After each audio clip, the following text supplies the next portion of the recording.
What's going on? What's going on, family? It's your boy, Seven Figure Trader, coming to you guys live for the Illustrator Breakdown Part 2 Intermediate Session. So let's go ahead and get into it real quick. If you guys already missed the beginner session that we did last week, you can find that on my YouTube page under Illustrator Breakdown Part 1 for beginners. Today, we'll be going over a little bit more concepts, adding to it, but just as a quick recap, what we already have gone over in regards to the education for part one. We went over what is a pip, how to break that down. We went over candlesticks and wicks. We went over identifying trends, and then we went over breakouts, rejections, and retest. So if you are not familiar with those concepts, I strongly urge you to go back to the previous video, check those ones out, familiarize yourself with that terminology and what those things are, so that you can add this video on. So this video will be recorded, available up to on the YouTube as well for anybody who may miss the session. But let's go ahead and get into it. What we're going over today will be risk management. Let me here, go ahead, throw it on the screen. We're going over risk management, and then we'll also be adding so risk to reward and risk management are two different things, right? So we'll pretty much be going more into a trading plan, really going over the portion of Illustrator that test or was built in order to stay on the trading plan portion. How I break down trading is into four parts. You have your analysis, which is what we kind of went over yesterday, or excuse me, last week. But you have analysis plus trade management plus trading psychology multiplied by your capital. And it's multiplied by your capital because a lot of people, if you come in with, enough capital, you'll be able to see a lot more profit sooner. If you come in with less capital and you can have all of the three, but it may take you a little bit more time to see the end results that you're looking for. So that's why it's trade analysis plus trade management plus trading psychology multiplied by capital. So what we'll be going over today really goes towards that trade management and the trading psychology portion for today. So we'll be going over risk to reward. We'll be going over two indicators that I use, which are EMA and RSI. And then we'll also be going over risk management and what my risk management looks like. So let's go ahead. Let's just pull up a pair. All right, let's just go to GBP USD and start off from here. So the first thing that we're going to talk about is risk to reward, right? So what is risk to reward? Risk to reward is basically what I'm risking in order to gain something else. So let me go ahead and throw it up here. There's actually a tool on TradingView that you can use that lets you know for shorts or for long positions, right? Which are buys, sells, or buys. It'll let you know. So top part is green is what you're looking to gain. Bottom part is red. So how this will look, right? So let's say we have a stop loss right here, right? We'll go ahead and throw a stop loss. So I'll drag this line to my stop loss. And then this middle line wants to be our entry. So let's go ahead. Let's throw our entry right here. Right. So now I'm just gonna move my middle line here. So now it's already calculated that the amount of pips that you're risking. So it says that you're risking 900 points, right? I was like this, they always do it in points. So 900 points is about 90 pips, right? So now the top part, it says that I'm looking at 1,207 points on the top side, right? So a little bit over a 1 to 2, right? Uh, 1 to 2 being we're risking 900 to make 1,200. And this should be, this top part may not be accurately counted because 1,200 should be 1,800, right? For a 1 to 2. Okay, I'm tweaking. So it is 1,200. Yeah. And then this one is 900. So, okay, whatever. But it's going to tell you down here risk to reward ratio 1 to 2. So this is right here. You're looking to gain twice as much as what you're risking, right? Which is cool. You always want to be able to come in and look to gain more than what you're risking. So if I'm risking $1 to make two, that makes sense. Now, for my strategy specifically, I like to go for 1 to 3s or close to 1 to 3s as possible. And the reason being is the risk management portion, and we'll get into that. So I want to go for at least 1 to 3. So anytime I'm getting into a trade, I'm looking to gain three times as much as I'm risking. I'm looking to make $3 off of $1. I'm looking to make 300 off 100, 3,000 off of 1,000, right? Even it works the same thing with percentages. If I'm risking 5%, I'm looking to make 15%. And I like percentages a little bit better than talking about money, just because everybody account size will be different, but we can all see same gains as far as percentage points go. So, right, if I'm in the trade risking 25%, and it's a 1 to 3, I'm looking at gaining 75% of my account balance. So that's what we mean by your risk to reward ratio. And you always want to ensure that this trade is worth you getting into. So, right. So, even if you guys are seeing a signal or if you're seeing something else, I always encourage you guys to come here and do the risk to reward. It's the same thing for the opposite way, right? If we were to take, let's just say our buy entry is our stop loss. Our stop loss is our entry for a sale, right? It's going to work the same exact way. And then now too, you can always make sure that when you're setting your TPs, right? If you're setting your TP and you're like, hey, this is my stop loss. This is where I want to put my TP. Now my TPs are at least a 1 to 3 ratio, right? So this is how you can utilize that to ensure it. Now, why let's get into a little bit of math and why the math is important. Let me make sure you guys can see my calculator. Go ahead and switch it up here again. All right, cool, right? So let's do a little bit of math. So, right, if let's just say I take 10 trades a month for easy math, right? So if I take 10 trades a month and let's say I lose 7, or let's just say 5 of those trades, right? So I'll go 50%. Everyone had coming into the market has a 50% chance of being right. The market's either going to go up or it's going to go down, right? So let's just say 50%. So if I lose 5 of my trades, right? But let's just say all my trades that I take are 1 to 3s. So that means that, and again, let's just for easy math, let's say we risk 10% or 2% per trade, right? So we lost 10%. We're down 10%. 2%. Where's it going? It's not gonna let me. There we go. 2% times 5. I don't know why does it keep going to 0? 2%, and that it switches to 0. This is dumb.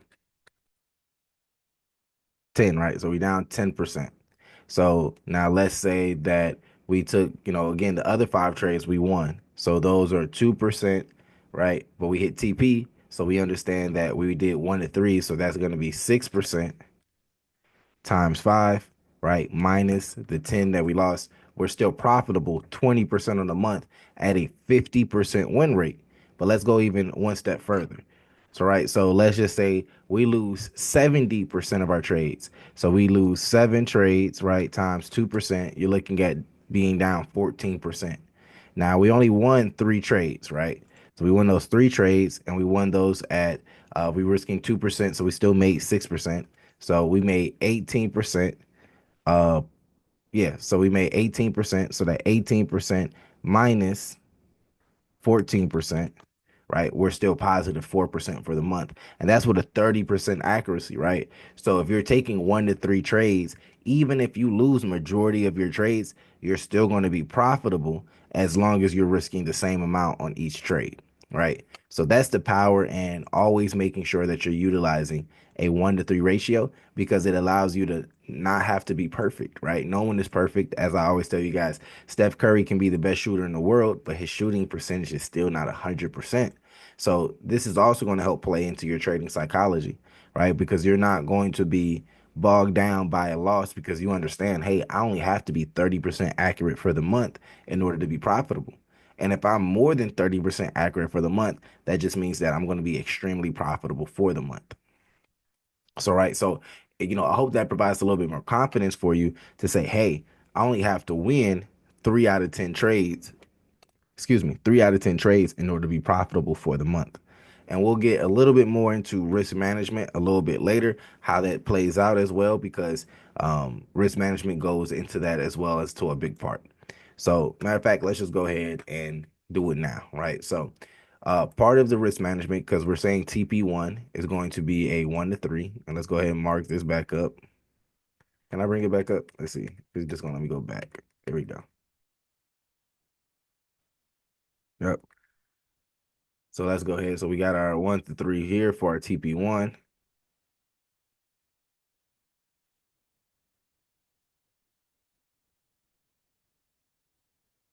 Now let's say our TP2, right? It doesn't really matter what your TP2 is. Let's say it's a 1 to 5, right? And then your TP3, let's just say it's a 1 to 8.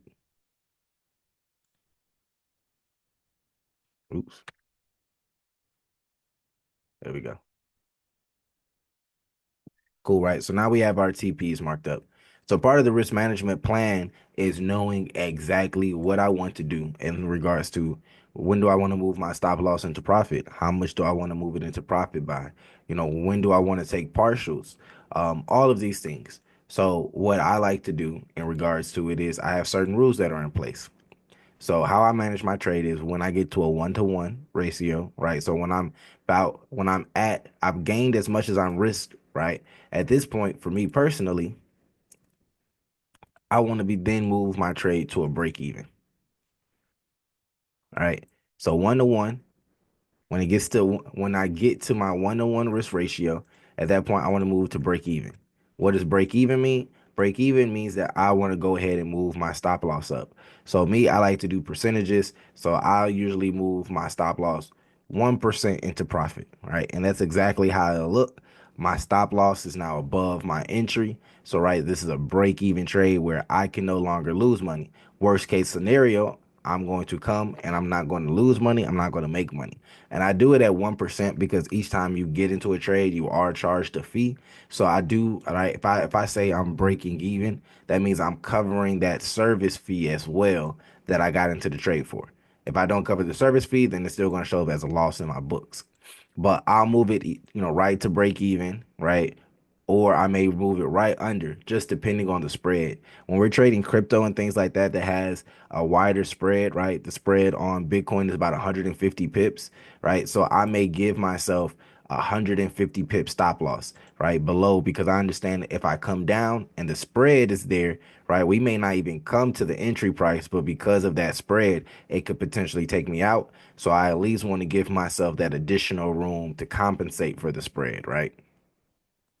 So at a 1 to 1, I'm moving my trade to a break even, right? Some people they take TPs at break even. Me personally, like I said, I like to just move my trade to break even. If you're scalping or you're using a large lot size, right? Let's say you over leverage, right? What you can do at 1 to 1 is take partials, right? Go ahead and lower your contract size, secure some of those profits that you got, and then let the trade continue. So speaking on taking partials, that's what we're actually going to do when we hit TP.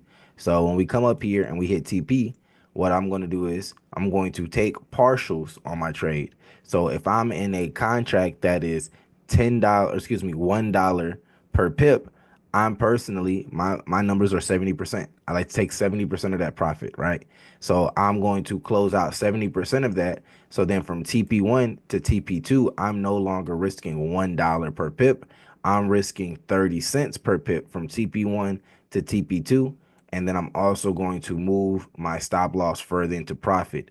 Now, again, where do I move mines at? I move mines based off of percentages. So at a 1 to 3, I want to go ahead and I want to give myself some room in order to let me go ahead and do this real quick. If you don't remember where your stop loss is, this was a 1 to 3, so you can just come right here. So I like to give myself a little breathing room, so I'll give myself 10% stop loss, right? So then I'll move my stop loss down here to about a 1 to 2, right? And then again, I've already taken partial. So now this is how I'm looking at this. This is my entry. I'm making 30 cents per pip from here to here. And then worst case scenario, right? Worst case scenario is that my trade comes up here, rejects, comes back down here, and I've still already secured majority of my profit at TP, right? And then if it comes down again, I have 30%, 30 cents per lot. So I'll still come out and I won't make as much money as if I would have just closed out my TP1 trade. But I know for a lot of people they want to hold the trade to see if it goes to TP2 or TP3. So this is what allows you to be able to still capture majority of the profit that's generated at TP1, but also give you an opportunity to still make some more money holding to TP2 while keeping your trade and the profits that you've generated already safe, right? And I do the same thing at each TP, right? I give about a 10% buffer. So if it's at a 1 to 5, I'm going to move my stop loss to a 1 to 4, right? Give it about that 10% buffer to allow the market to move because I understand that the market could come. Oops, and look, I ain't pressing the wrong stuff. I understand the market could come here, do one of these, not even come to stop loss, and then go ahead to TP2. So I want to give that buffer to allow it to have some room. And I used to do it by structure, but right, but sometimes you can do it by structure, and then you're now you're losing a lot more profit than what you intended to, right? So that's why I just like to work off of numbers versus analysis, right? So this is when we're getting more into the trade management, the risk management. We just want to be able to have good numbers. So that's why I work off of percentages instead of structure when it comes to moving my stop loss. So cool. So now we've gone over risk to reward and risk management, right? This is how, or trade management. This is how I'm managing my trade to then manage my risk. And then having these set things in place allow me to veto or to skip past and making an emotional decision, right? Because if you're in profit, right, and let's say you're over leveraged, or let's say just say you're in profit and you've never seen this amount of profit before, that euphoria could have you making bad decisions, right? Because it could be like, oh no, like we deep in profit, I'm gonna let it ride. For me, the market is hot. I'm on a win streak, whatever, right? But that sense of euphoria can then make a play on your to have your trade management or your risk management be poor. It could cause you to over leverage. It could cause you not to move your stop loss. It could cause you to not take your partials, right? And then again, worst case scenario, if the trade does reverse, now you're upset, right? And then now, right now, you may begin to revenge trade because now you're upset. You just saw your account up 15, 25%, and now you just lost on a winning trade. So your instant mindset is I need to get into another trade. I need to get back that money that I was just up. I should have just took it when I saw it on the screen. I tell my mentees all the time, the only profits that you're going to be mad that you didn't take are going to be the ones that reversed, right? When the trade reversed, you're going to be like, shoot, I should have took those profits, right?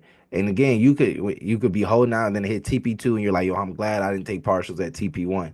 But what about when you don't go past TP1 and then reverse, and now you just took a trade that was a 1 to 3, and now you just broke even, right? So these are the things that are in place that I've put into my strategy in place, so then that it eases my trading psychology burden because I have a set rules in place that I don't have to make a decision. I'm not thinking in the moment, right? Where emotions can then come and impact my decision making skill. So it helps with your trading psychology. Remember, 4 parts: analysis, trade management, trading psychology, capital, right? So we've touched on 2 of those today, which is the trade management and trading psychology. So that's how I assist my trading psychology, is by having a system in place that then is going to automatically have rules based off of situations so I don't have to make emotional decisions. But let's move on. Let's move on. So, right. So the other things we're going to be looking at is EMAs. Let me go ahead and turn these off. So what is a EMA? EMA stands for exponential moving average. And this can be found under your indicator section, right? On whatever platform you're going, right? So you have MAs, right? And you have EMAs. So I always like to use EMAs, right? Moving average exponential. And so the ones that I like to look at are the 20, the 100, and the 200. And what these do are they're used to show trend, right? So if you're someone who may be newer and you have a hard time identifying trend, these things can help you identify trend, right? So starting with the yellow one, which is my 20 EMA, the 20 EMA is going to be fairly close to our candlesticks, right? And so we can see when it comes and it touches it, it's support, but it can also break and then turn into resistance as it did over here. We saw that it broke, came down, and then rejected here off of this line. So it can act as support or resistance, but it's not something that you can just run your analysis off of. When I use EMAs, I am using this as a confirmation to the technical analysis to then confirm my entries or to confirm my technical analysis. Excuse me. So right? I have my 20 MA, right? And then the higher the numbers go, the stronger these trends are, excuse me, the stronger the support or the resistance is going to be, but also the further that is going to be away from your candlesticks. So, right, so the 100 EMA, right? We can come, we see that, scroll down over here, we see that we broke the 20 EMA, but then we came down and we tested the 100 EMA and we were able to find support there to then come back up. So, right, so my EMAs can be contradicting because whenever the candlesticks are above your EMA, this is showing you that it's an uptrend. When the EMAs are above, right, like in this case, the 20 EMA being above our candlesticks, that is going to show us that there is a lot of sell pressure or it is a downtrend. So you could say seven. Well, what am I supposed to do when it's in the middle between the two? So when it's in the middle between the two, it's still looking to make a decision. And what an indicator when it makes a decision or indication, excuse me, an indication of when it makes a decision is going to be when you have what's called a moving average cross. And we can see, let's go identify a cross right here. Right. So right here, we can see that the EMAs crossed.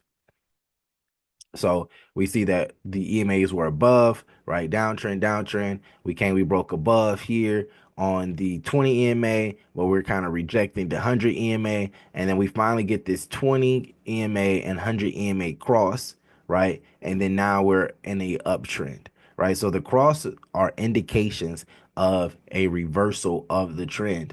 But here's the kicker the the cross will only happen after the candlestick closes. So the thing with indicators is that it happens after the market. So you could have already missed your entry, or you could excuse me, you could potentially get faked out, right? So let's just say like right here in this zone, we say that it came across, cross back, right? So you can get faked out using indicators as well. So that's why I don't trade purely off of indicators. I do my technical analysis, we do price action, and then we look for EMAs to be a double or triple confirmation, right? And then the last EMA here is going to be your 200 EMA. So again, right, 200 above, the 200 is going to be the furthest thing away from the candlesticks. This is going to be your strongest line of support or your strongest line of resistance. So when you see it break the 200 EMA, that's when you're going to have a solid trend or you can, solidify. But all three of these, right? So you can kind of see right here, right? Where you get all three, they kind of cross here. The 20 EMA crossed the 100, then it come across as the 200 EMA, and then that's when you see we got this strong trend for a buy, right? So again, it's easier to see, and we could go to the replay. Let's go to the replay real quick.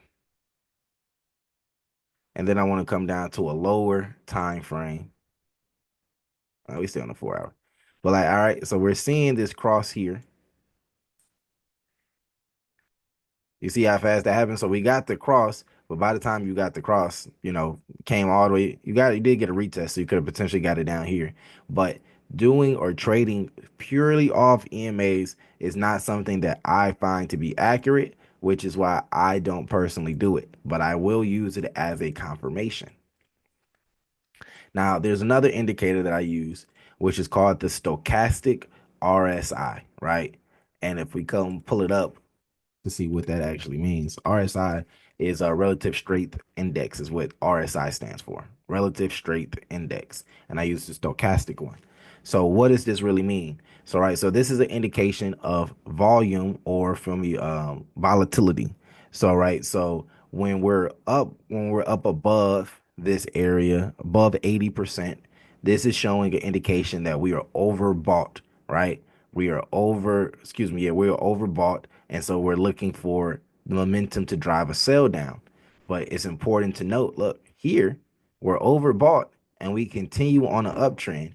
And then when we get to this point and it says that we're going into a downtrend or momentum is going down, we still have upwards movement or really stagnation and didn't go into a downtrend. And this is why it's important to understand that indicators aren't always going to tell you where the trade's going to go. So, but I'll look at this. So volume wise, if I was looking to get into this trade, I would have waited until we were oversold, right? And then now that we're oversold, I understand that we're going to be looking for buys. We're in an uptrend, right? So now I may be looking to take buys from here. I probably wouldn't have took buys from here just because again, the market is saying that it's oversold. There's no volatility. So that's why we kind of use multiple things, right? We do technical analysis first, then we come to the indicators. And so how I like to use the indicators are going to be, I want to look for my entry. My entry strategy is going to be this, right? So one, we got to have the break and close obstruction.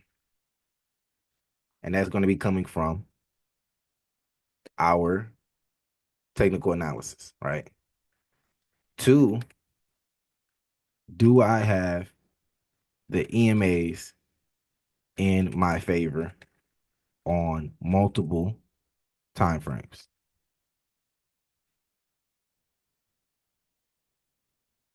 And then three, do I have the RSI in my favor on multiple time frames?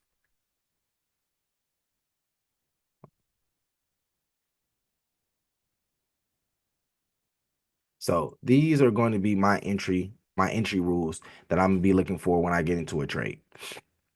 So right, so if I'm coming here in at 15 minutes and let's just say I'm looking at a sale, let's go ahead and mark something up real quick.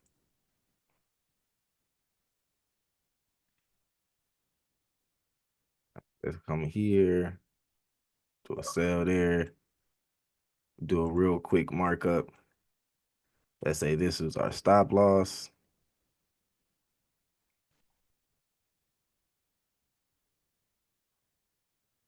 And then let's put this as our TP. And we'll be going over Fibonacci, which is what you guys see me using now on our part 3 video. All right, so if you don't understand that, it's fine. We have not covered that yet. But I just want to show you guys an example of a trade really quickly here. So now let's go back to over here. So cool, right? So if I was looking at this trade and I'm like, okay, hey, my RSI says that we're oversold currently. So this is going to give me buy pressure. So I don't have the RSI. We have not got a break and close yet of our structure yet. And then I have one of the EMAs, but the other two is not in my favor on the 15 minute. Then I'm gonna come look at the 1 hour. So the 1 hour, I have the RSI, right? So that's 1 point. We have not got a break and close yet, so we don't have that point. And then I don't, the 100 EMA is above, but I only have one of them. I don't have all three. So again, right, I don't have all my confirmations. And then on the 4 hour, it's showing uptrend momentum, but it's caught right in the middle, right? So it's not telling me buy, it's not really telling me sell. And then of course, I don't have the EMAs in my favor, only the 20. But what I would look at this and say is, hey, potentially this could be a good sale next, right? So cool. Now let me look. We got the break and close. That's one. We still don't have the RSI in our favor on the 15 minute, right? But we do have a cross, right? We're having a cross now. Our EMAs are above. So, right. So that's at least 2 points. So, right. So now I got 2 out of 3 confirmations on the 15 minute. If I go to the 1 hour, right, I got the EMAs above and we got the RSI, right? And we got the breaker structure. So now that's 3 confirmations for me, right, on the 1 hour. So now at this point, I pretty much have 5 out of 6 confirmations for this. So, right, this is going to be a pretty good setup for me. And I like to do the math whenever I'm looking at it. I like to take B setups at least. So B setups means that, you have 80% of your confirmations. You don't have 100%, but you have at least 80% of your confirmations. So if I got 5 out of 6, I'm at an 83%. This is a B plus trade, right? So I'm not going to use my full leverage. If I say, hey, I'm looking to risk 5% on this trade, right? I'm risking 5% on only A setups, right? I'm not going to risk 5% on B setups. So if this is a B setup, I may want to only risk 2.5%, right? Again, I want to lower that risk because I don't have all of my confirmations, right? And then if I don't have at least a B setup, right? Let's say it's a C setup. So let's say I had 4 out of 6 confirmations. I'm not taking that trade personally, right? I'm not taking a trade. I rather not take a trade than to give profits back to the market that we've already made. So when a lot of the times you don't need to trade more to be more profitable, you need to trade less to be more profitable. So, right, this was a B setup at that candlestick. We come back, right? We come back and now let's look. Let me take it back a little bit here.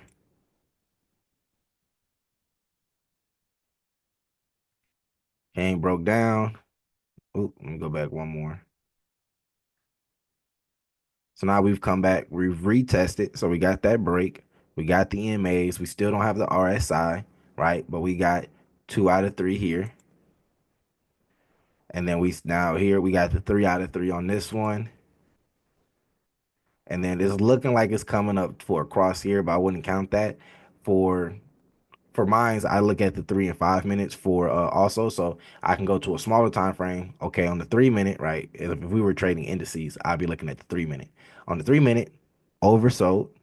I mean, overbought, right? EMAs, we got the break and close. We're at a retest. So this would be 3 out of 3 for me on the lower time frame, right? It would be 2 out of 3 on the 15 minute, and then it would be 3 out of 3 on the 1 hour, right? Looking at multiple time frames. So at that point, I have like 8 out of 9. So about an 88%, right? That's almost an A setup,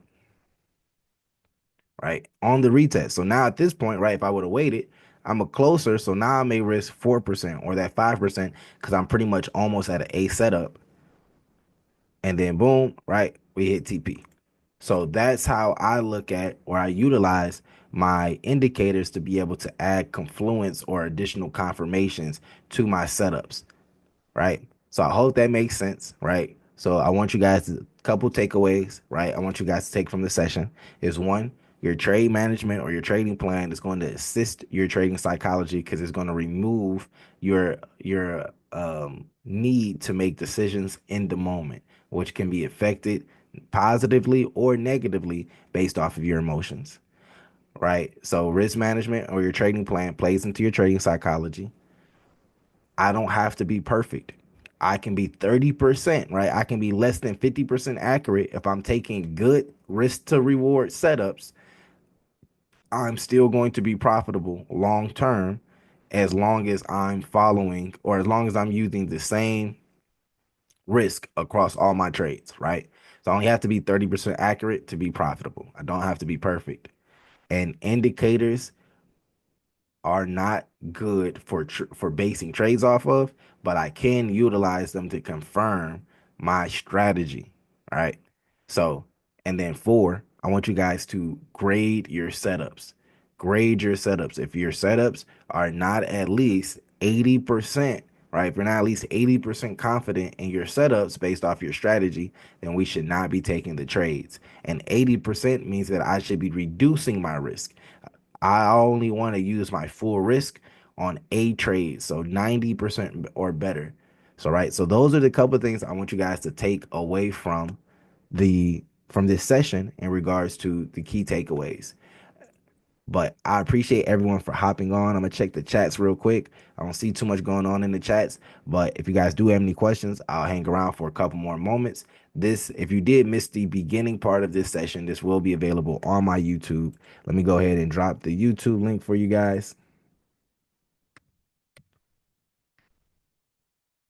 Oops, give me 1 second here. There we go. Yeah, so if you guys did miss the beginning of this call, it will be available on my YouTube channel here shortly. Just drop that link. But yeah, I appreciate everyone for hopping on. Again, my whole goal here is to help you guys be profitable for a long time, not just a short time. And I promise if you start to incorporate these things into your trading, into your everyday trading, you will see an increase in your accounts. And if you're taking my trades, if you are a part of Back at Zero, right, the only free trading community that's giving you guys free live education, free trading setups. If you are a part of that, then this is going to help you guys be able to take my trades, be able to take my signals, and be able to prosper a lot more, understanding the concepts of, hey, this is what I need to be looking for on Sevens trades, or even, right, if I give you guys markups and I may not call the trades, now you guys know exactly to know when to enter or how to enter on these breaking closes, how to, what your trade management should look like, how you should be managing your trade, how your risk to reward should be, right? Even if you guys are getting signals from wherever or trade ideas from wherever you're getting them from, I still want you guys to be able to dissect these setups and determine for yourself if these are good setups for your trading plan. If you're manually trading, right? And I tell people that's the best way to manage your risk is by you being in control of your money. You want to be able to identify what's a good trade and what's not a good trade. So greatly appreciate you guys. You guys enjoy the rest of your evening. We out.